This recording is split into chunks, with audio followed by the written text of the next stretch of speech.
Hey fellow fraud fighters, I'm Jimmy Fong, CCO at Seon, and welcome to the Cat and Mouse podcast. Seon is fortunate to work with businesses such as the likes of Revolut, Nubank and Patreon in the fight against fraud. But with this podcast, we want to provide a comfortable space for people to talk about the daily challenges, topics on the horizon, and ultimately give us all a better insight into the mindset of fraudsters. And with that, on with the show. Guys, this is a bit odd. We're not normally in this situation where we've got mics and we're in this candid discussion. So let me start off. It's mid 2017. You guys launch Seon. Take back. What led you to launch Seon? What happened before that? We were good university friends with Tamas back in the days, and as every good university friend, we were just having beers, pulling all-nighters, and then started working on a crypto exchange. This was back in, 2015 or something, back when cryptos were nowhere near as popular as they are today. And after starting to accept credit card payments, we were faced with a bunch of fraud, a bunch of chargebacks occurred, and people were paying with stolen credit card information. And we realized how big of an issue online fraud can be. And then we basically started developing our own tool after being frustrated with the fraud prevention space out there. Yes, I think it goes back to even some years before, because we become friends through our shared enthusiasm of crypto and generally like the financial ecosystem. It was not called fintech so much back then, because there were no banks, but we knew that this will come. And then launching the crypto exchange was our first venture, which didn't live too long, to be honest. Of course, we know the reason why, because we were attacked by fraudsters, cyber criminals. So at this point, we actually had to look into the fraud prevention and detection market, and we have seen a few things. And launching into Central Europe, because that was my understanding, is like mathematics discipline and computer science discipline is so high in that region. But I can only imagine that the cleverest, if you like, fraudsters have some really good discipline to kind of exploit. So when you guys opened doors as like a crypto exchange in the CE, and you were one of the first to offer fiat exchange, like that must have attracted all those kind of fraudsters to your platform in the first couple of days, I imagine. Yeah, definitely. I mean, crypto is essentially cash for fraudsters, because it's an irreversible form of payments, and so credit card payments are, of course, reversible form of payments, because you can just call your bank. You can say that it was not you who have purchased this thing, and then they might or might not reimburse you, but mostly they will. So yeah, maybe Bence, you can elaborate what we've seen on the market back then, which we still kind of witness, and the reason why we have created our GTM go-to-market strategy or business model based on our learnings, and still it hasn't changed much. Yeah, sure. I mean, we've talked a lot about this. You probably know our story quite well, Jimmy. And I think there was a time when you yourself were frustrated with, the outlooks of the fraud prevention market. When I say that all these providers out there are aiming for top tier enterprise clients, they don't have pricing model that's transparent. You have to, in order to get your hands on the product, you have to sit through multiple discovery and sales calls. So I mean, that in itself, I don't think is too preferable when we're looking at the long tail customer segment, or even a merchant or operator at the size of what we were back then. They're not created for any online businesses. So essentially, we have realized that we should create something that can be used later for any online business. So as Bence has explained, not only the commercial model, but even their product features were not publicly listed on their website. You had to go through numerous discovery and sales calls to even sample their product, and they asked even specific fees for onboarding and support. So they were more for larger type of clients, and then we have decided to actually build our own in-house tool for this reason. But then, we have also realized that it could be a great B2B software as a service company. So we have pivoted completely to Seon. Yeah, but Jimmy, this was your frustration with the industry in itself, wasn't it? Yeah, you're right. It made sense though, because as risk tech kind of became more successful, and as their own kind of company grew, it made sense actually to focus in on who was going to be your best customers, and those are generally speaking like the bigger names, right? So whether it was tier one bank, big companies like an Apple, for instance, a big e-com company. So my view was pretty much most risk tech evolved to that if they did well, and they kind of tripled down on actually they only wanted to help those bigger deals. Mm-hmm. And it was almost like what fueled it's like a self-fulfilling thing. To grow even more, they could only speak to like a mega bank, because that's how they get recognized as a as a company when they close those deals. Yep. There was a bit of a self-fulfilling prophecy there.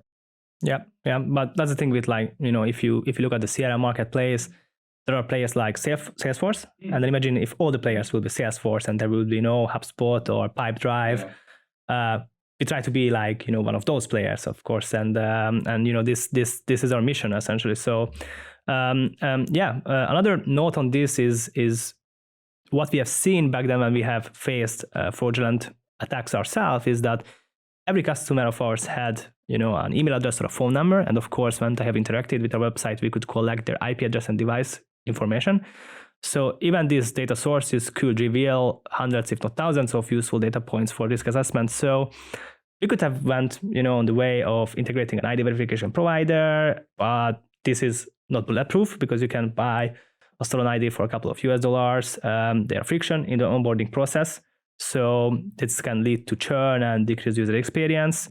That's true though, right? Tamas, like literally asking someone to go grab a bit of ID, like at that point in time, that's the whole thing. They've got to go find their wallet, go pull it out, take a selfie or whatever it is. And those are cool technologies, but you're right, that is marketing churn, right? That I can't imagine the drop off, what that must be. Yeah. Like 50%, I don't know. It's fine when you're opening a bank account, but when you're trying to buy, I don't know, you're trying to order food online or you're trying to sign up for a service, it's not so cool.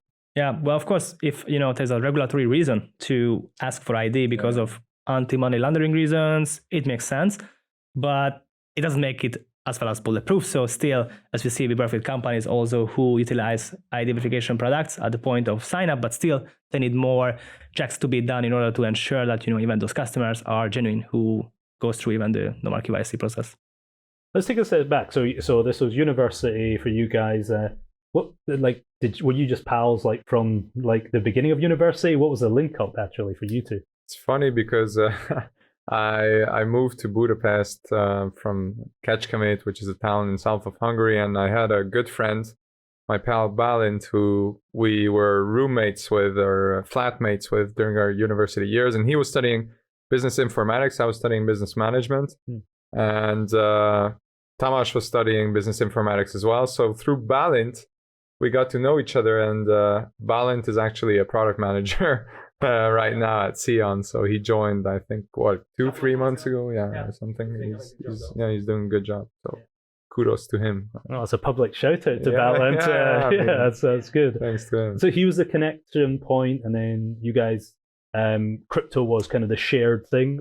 Was that Balance also his interest, or no, just you guys I think we clicked, and then I moved away to Germany, and we were kicking off this this fraud prevention project of ours after suffering massive losses. There was a good initiative at the German university, entrepreneurship, and there was a couple of investors coming in there, and we knew we wanted to secure funding, so that's when we initially pitched. And then, after 2017 or at the start of 2017, we were able to actually secure funding round, which had nothing to do with entrepreneurship or anything. Yeah. We got actually very good feedback from potential investors at that time, and that has made us to work on it full time at some point. So, the feedback we got was excellent, and even we have spoken with the founder of Referendo, who actually have had the same problem, and he wanted to invest, but then the timing wasn't right for us because we had just one semester left. So we wanted to start, remotely next to school, but that delayed the whole kickoff. And then 2017 is when we have officially launched. Bence and myself are sitting in a co-working space. Balint, Dali are CTO, and then Miklos, Kis or CPO joined during the first months. And we were a team of, I think, end of 2017, about 8 people maybe. Yeah, but still in a co-working, and we have moved to our apartment office, which was in the best areas in Budapest. We were there for 2 years afterwards. And we have scaled up when, we have at you, we were only 18 people, and now we are 140. So maybe tell us, you, Jimmy, more about how did you meet us? Maybe that would be also interesting.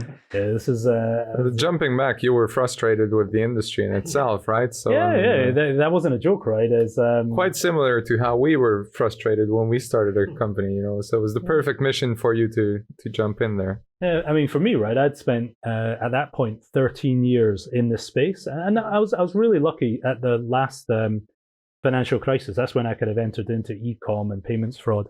And I was really lucky to be part of one of the kind of original European CyberSource team at that stage. So I felt like amazing colleagues, amazing kind of tech, especially back then. It was kind of pioneering. But man, after 13 years, I was like, everyone's doing the same stuff. And it was really hard for a customer to actually look at, kind of like your problem when you were looking for other solutions. You were looking around and you're like, crap, we need something. But how do you prove value quickly? And it's frustrating because it's all hidden. It's hidden behind a firewall, right? And you have to go engage on a lengthy sales process. Somebody's doing a discovery call on you, making sure you're actually worth exposing their API reference to. And so after 13 years, quite frankly, I was hopping out of fraud and payments for the first time, and I was in the middle of a 90-day ramp in to a new startup, just Series A funded. They were funded by Microsoft. I was going more into cybersec, so I kind of saw the future as like e-com fraud detection is dead. Like there's no innovation. There's everyone's doing the same stuff. Now here you are. Exactly. Yeah, here I am. So yeah, that story is obviously ridiculous. And there's no other way to really describe it, right, Tamas? It was a crazy story of me the Monday joining. I heard you wanted to meet him to talk him out of actually, doing what we do best. Yeah, that is. You were gonna rant and vent how terrible this complete industry is in itself. Yeah, like my thing. I was doing a favor to the headhunter. Yeah. And it was very upfront that, listen, I'm in town anyway. I'm in London that day, and I should not have been free, but I was. Anyway, I was like, listen, I'll go meet Tamas and hear what's happening. I've never heard of Seon before at that stage. Yeah. And I was like, I'll spew on him on how it's too congested, this market. There's, what's the opportunity? Forget it. Yeah, exactly. Forget about it. That's kind of crazy, right? Yeah. I said this to you almost like at the front, right? Yeah. There are so many providers out there. If you check their website, they actually say the same thing, machine learning, rules engine, device fingerprinting, and, you can see the same product like copy pasted multiple times, but you can never try without commitment. So but then when you actually listened to me and understood that, hey, we try to do different, like completely. Tamas gave you the quick pitch, most likely. Quick pitch turned into 4.5 hours. You did a demo as well. All right. He pulled out his laptop and he come in. He's a good sales guy, right? Yeah. It was on a Thursday evening, and then over the weekend we could figure out the partnership details, and then on Monday, we picked it up. We have met in London Bridge. I was trying to set up the UK company, it was raining. We were under a bridge. I was talking to accountants, and this was about 2 weeks before the lockdown, right? I think one week. No, it was that week. Because even in that jam-packed week, I got the opportunity at the end of the week to pop out to Budapest you did. Our Runback Sebastian office, which for me was awesome because it was the heart of downtown, the kind of cool like area, the equivalent of Soho in London, right? In Budapest. Well, we're not far from it now, but it was a different feeling. Yeah, it was just 3 rooms. I think 18 people. had a shower and a bathtub and the kitchen. The best was the demo room was literally the actual cupboard room. One with a mop, room. And there was a real mop there. That was brilliant. The conference room was the kitchen. Yeah, that was funny. Yeah, we have scaled up compared to this point in time. So yeah, I mean, pandemic, it was just a period for us where we have witnessed accelerated growth, as we all know.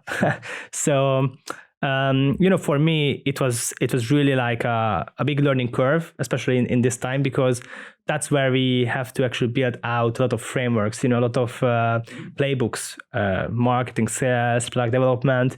Back then, we were more like, really small scale operation. 18 people you can manage, by just, sitting in the office, having like face-to-face discussions. But then, the pandemic started, and then we had to still, scale. And not only because more customers were coming in, we were doing better on sales and marketing, but as well as we had to add more engineers. We had to add more customer success. Actually, we haven't had customer success. I was the customer success until end of last summer. Very long time. That's not even a joke, right? I remember like all weird hours, the joint Skype groups that we had with customers. Like Tamas was always on it, like responding, like so customer focused. And I think that's good because that's you being, you want to hear right from the customer what their pain point is, where you can help. Yeah, from the beginning, it was a customer-driven development. So we were building features for them and not for us, because that's how we could sell the features. But as you could see now that, we were working on an industry-agnostic tool, I think that has helped a lot, not to have specific focus on one industry, but just, utilizing these data points, which I was talking about before, the IP, device, email, phone, and having access to publicly accessible data points on scale. I think that's what really makes us different from all these legacy providers and all the black box machine learning based providers that, we don't try to compete with, because we are doing something completely different. I think also important that this mindset came from the beginning, because when we were doing the initial demo calls and sales pitches, we always listened really closely to what they were expecting in terms of features and what they wanted to see, which we didn't have included in the product back then. So, after hanging up from those demos and talking to potential customers or even our current customers, we'd go straight away over to the dev team and, ask them, okay, how long would this take? How long would that take in order for you to actually develop that specific feature? And I think that's where a lot of companies don't actually, they goes wrong because they don't listen to their customers or their to-be customers. But we always took that into consideration, even when developing our social KYC tools like email, phone analysis. The phone analysis was completely pretty much driven by that customers were seeing what we were doing based on an email address. They said, okay, can you do that for a phone number? Said no. And then a couple months later, we said, oh yeah, in a month's time, we'll have it ready. And then sometime later, it was full on rolled out and they were happy to start using it immediately. It's always good to let the customers help with the product roadmap, because they will be the one who will, use them. And yeah, from the beginning, this was our focus point. But as well as, we were, kind of looking always in the future about, what else could be done and what other things we could add to the core product. Because, of course, sometimes the customers have custom requests that we don't really try to support. In some cases, yes, if it can be used by a group of other customers. Yeah. But nevertheless, it's not something we have done. And that's the difference, between the legacy providers and us, because the legacy providers, as you all know, send usually a on-site team to the customer, who then work on customization, on fine-tuning the rules. What we try to do is creating a self-serve, an off-the-shelf product that can be used without human involvement.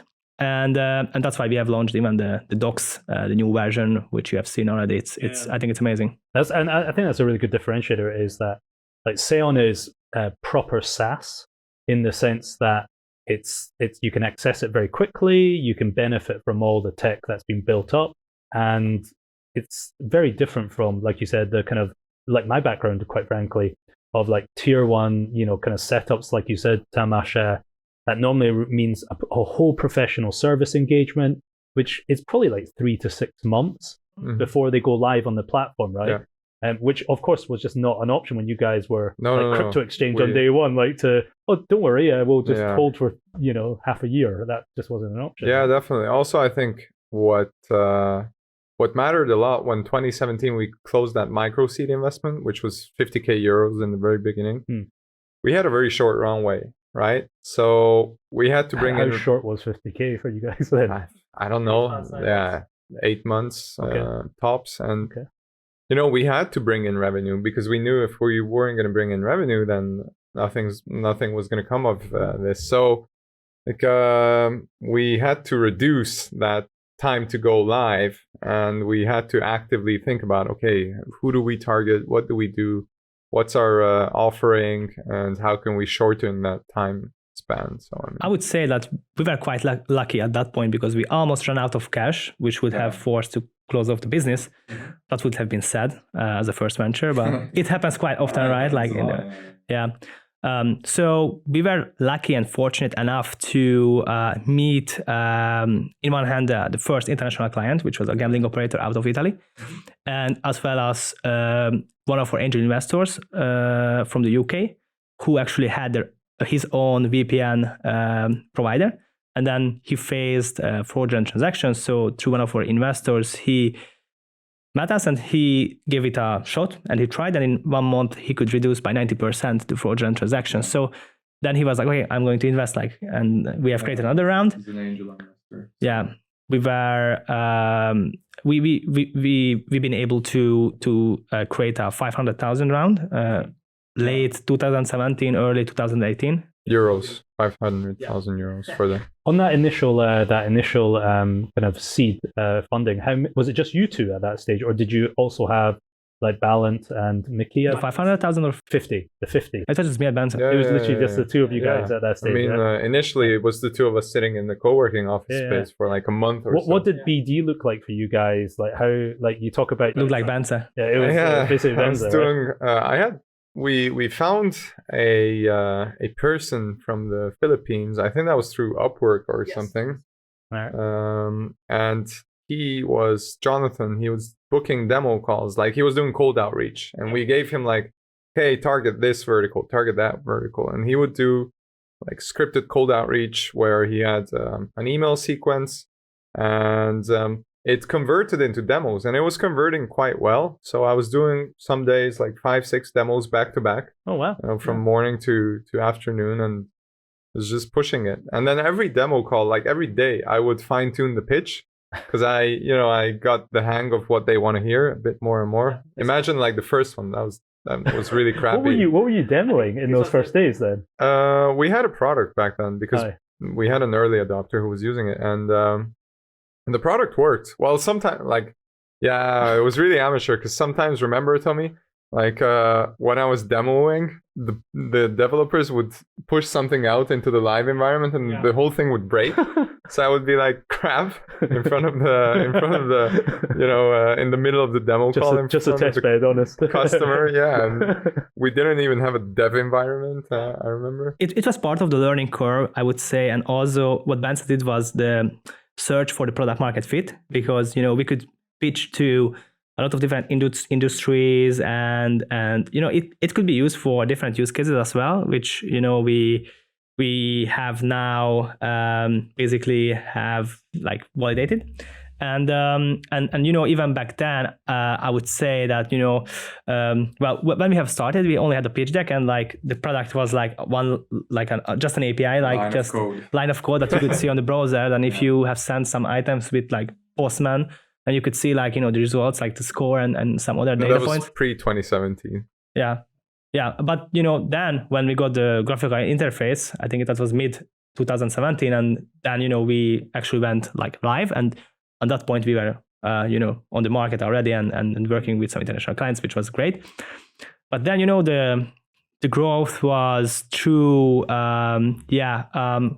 first we did this outreach period, which was efficient, but then we realized like the conversion is much lower, and you have to do a lot of legwork for code outreach, and it works the best if you already have an established brand and you have references from different industries, because if you are not well known, it's just, like hit and miss. So it's very hard to get anything out of cold outreach when you are early stage. So we have realized that actually inbound marketing was the much more fruitful way. Long-term scalable. So Bence started blogging. So I was writing blog posts. They're good. I mean, you can still scroll down on our resources page in our blog posts. You can find like my very early ones. I was adding some draft points. Bence wrote out the content itself, but we had a lot of. Sorry, what led you to even like recognize that inbound made sense, and what kind of was it? Just research, or was it speaking to other like tech companies? I would say SEO was like a thing we've heard about, and we saw that other providers didn't have like a very interesting resources page or hub, because they were just mentioning like some statistics and not the nitty-gritty stuff, or like, hey, how to DIY for prevention, because we wanted to give hints and advices and ideas to the target audience. So we were remember, Tommy, we did those posts, which was kind of new and nobody was doing that. Like we tried to buy tickets on the darknet markets. Stuff. You like were that. doing some cheeky stuff, right? In the Yeah. blogs, because that's probably what a fraud manager wants to. I mean, they're like, everybody's what the read heck? about top fraud trends, right? Yeah. I mean, it's nothing new, but nobody's read about, hey, we tried to buy fraudulent tickets on the dark web, and here's what we found and stuff. like how to spoof your IP address, how to find the best proxy provider for you, how to spoof your browser fingerprint, and what tools are there, and what counter measurements are there, to find out such activities. Obviously, we were also like, okay, but what if fraudsters what if somebody reads our blog post and they become a fraudster because of it or something? But we said it's just a calculated risk.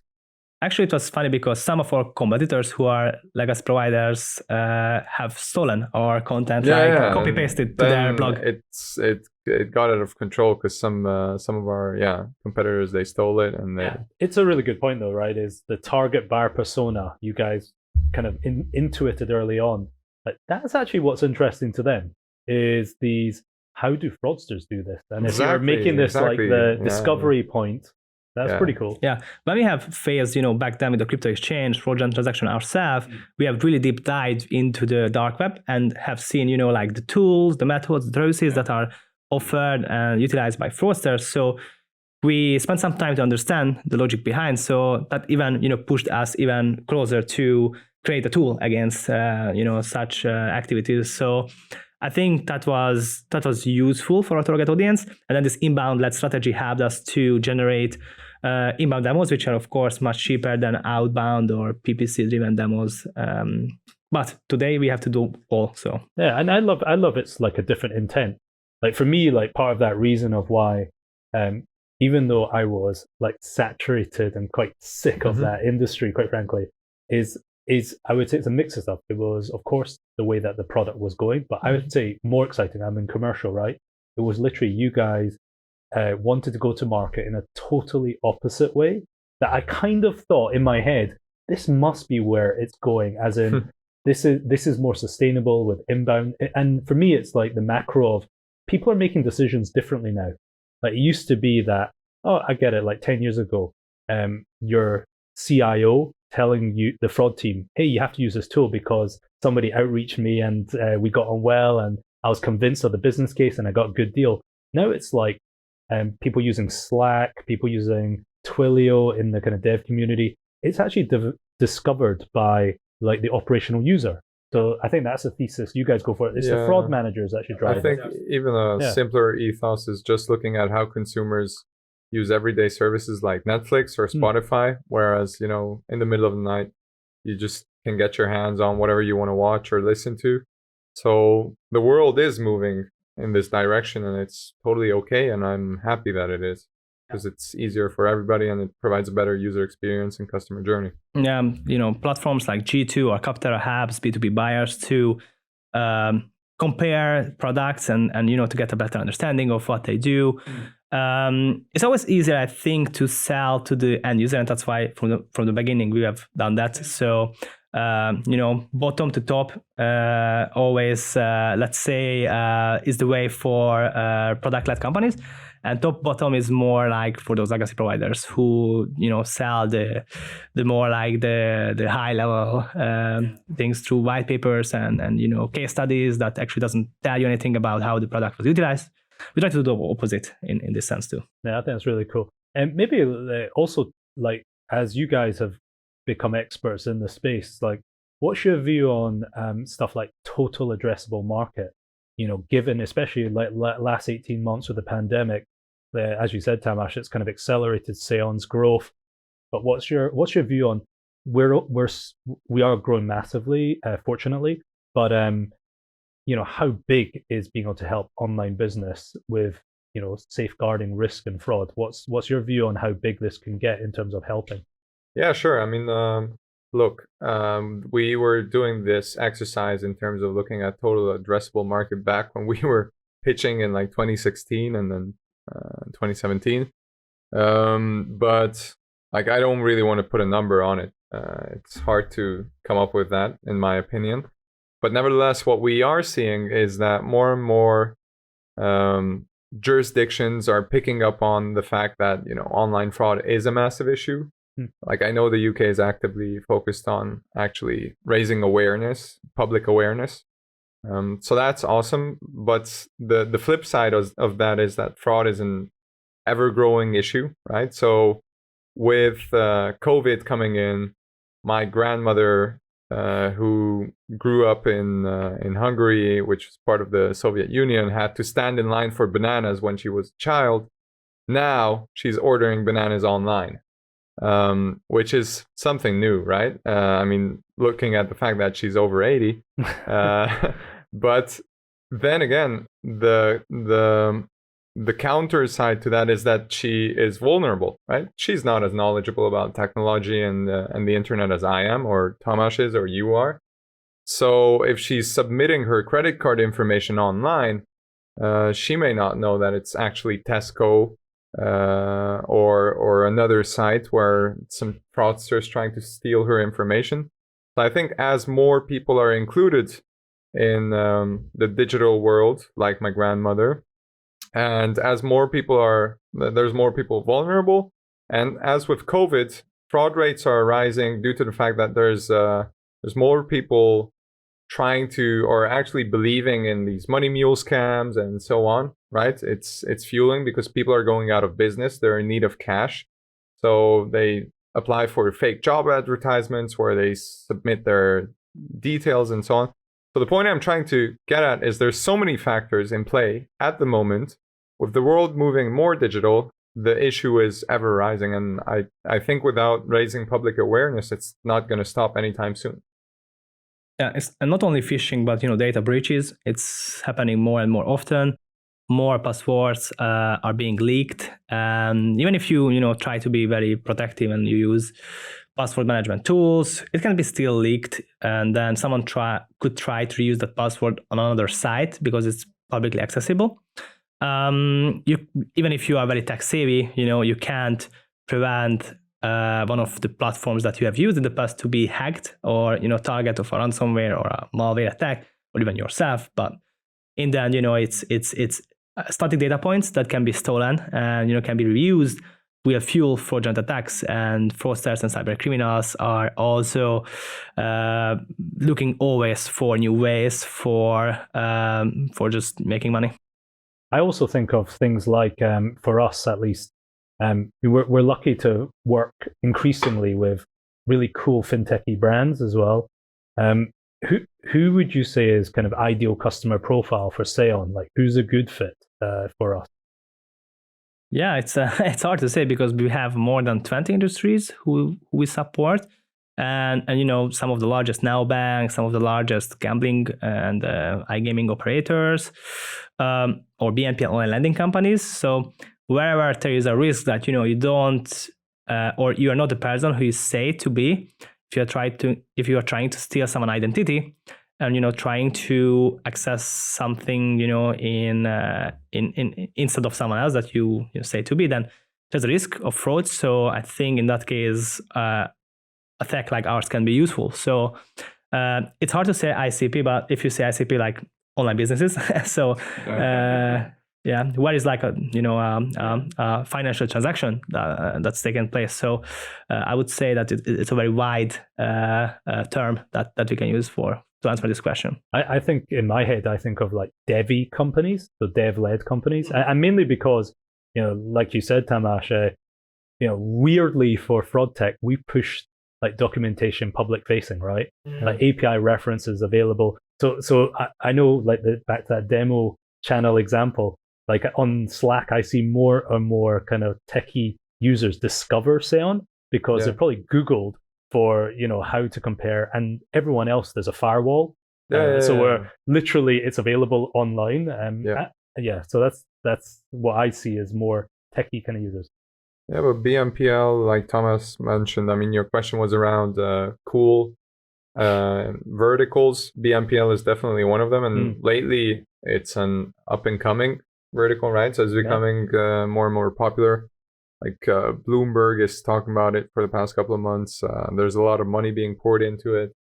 There's talks that Apple is gonna introduce BMPL next to the Apple Pay. Like, you can just press a button and you'll pay in installments. So that's definitely, I think, something to watch out for when it comes to interesting verticals in the fintech verticals in the future.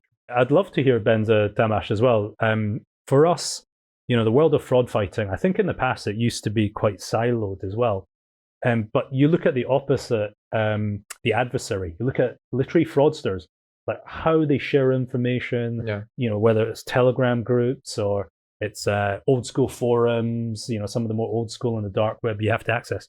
Like that's not the same for them. They share information so easily.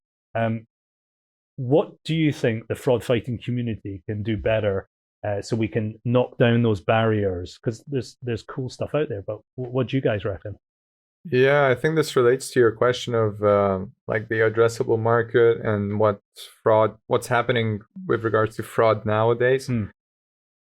And I mentioned raising public awareness, but I think the other really important thing, which I emphasize during conferences and roundtable discussions, that I'd like to see more of is actually the community when it comes to fraud fighting. So building that community and evolving it, and merchants and operators actually sharing information with one another. And in some verticals, I see that the community is really good, like in the travel industry, travel fraud.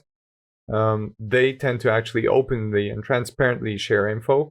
Meanwhile, in other verticals, I feel like so competitive, they really don't want to, they don't even want to give a hint of what they're dealing with nowadays when it comes to fraud. And I think that's definitely not the right way to approach it. So the community should be developed. There's some good initiatives out there, but I think it's a different mindset for the operators and merchants as well.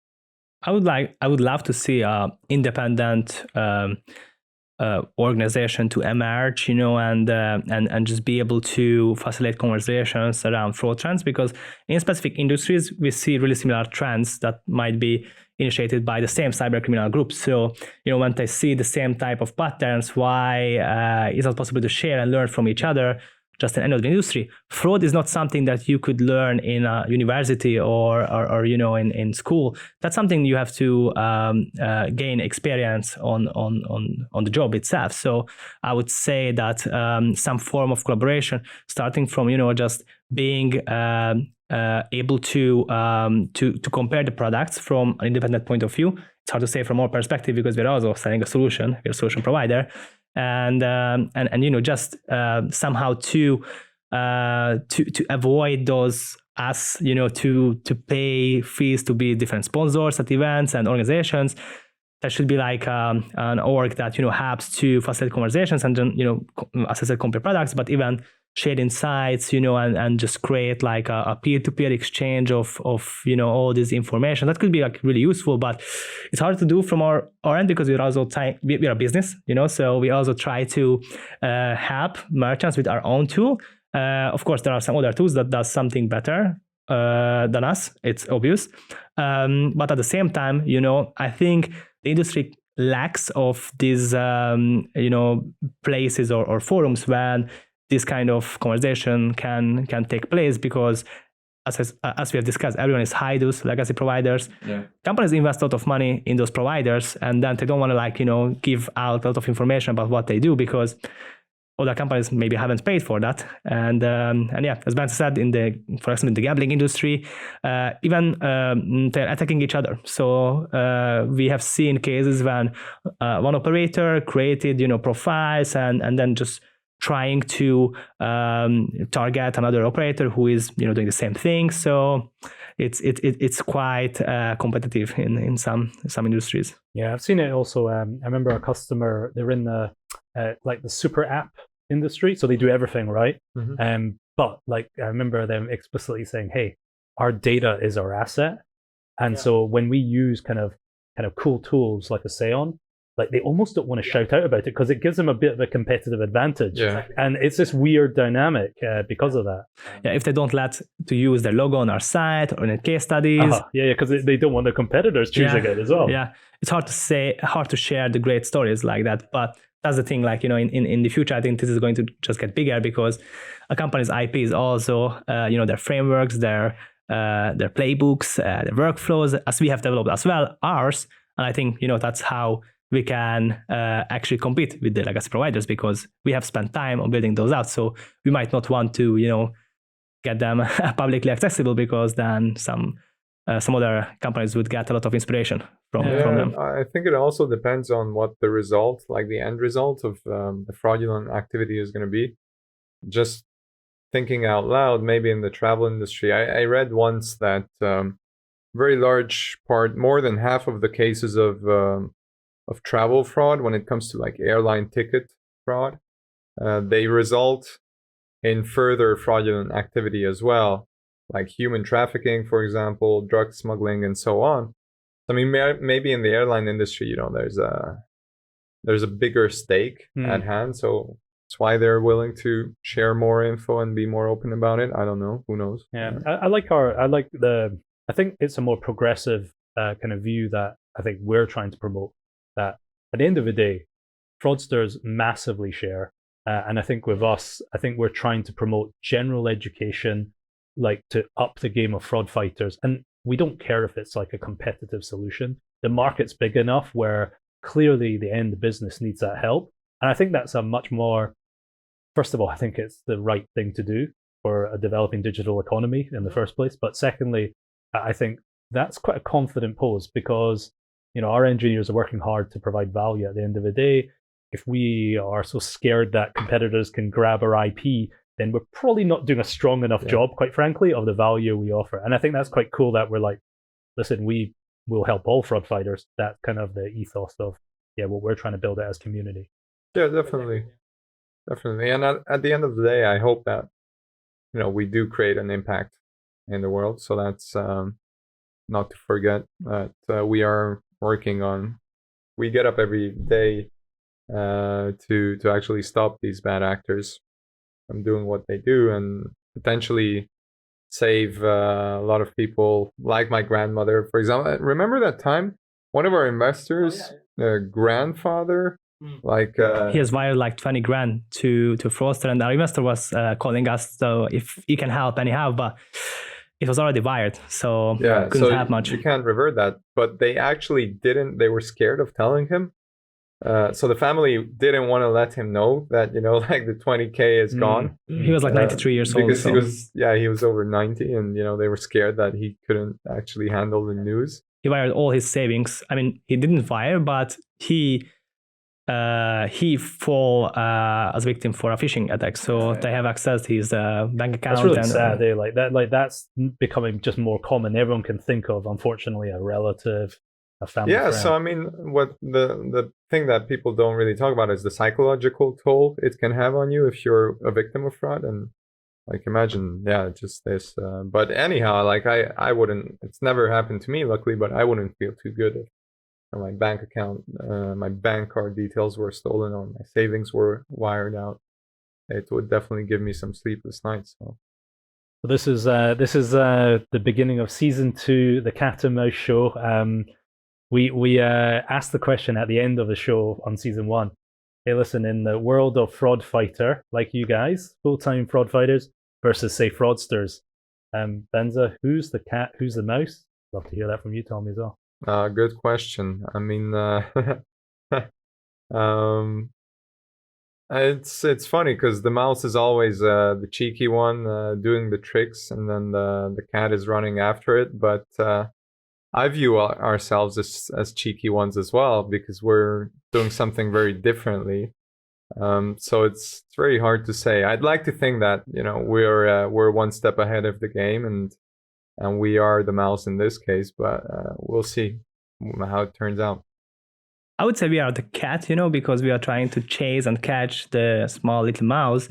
We will see on the long run, who will win, but we are in a good position by knowing the tools, services, and the different ways how fraudsters operate. So we also try to stay on top of this knowledge. So I think we are very close, but as long as it's a coexistence, I think we will do our best to try to catch the small mouse and then see what's next. Thanks for sharing some of those the origin story and kind of where we are now. Thanks, guys. Cool. Yeah, thanks, Jimmy.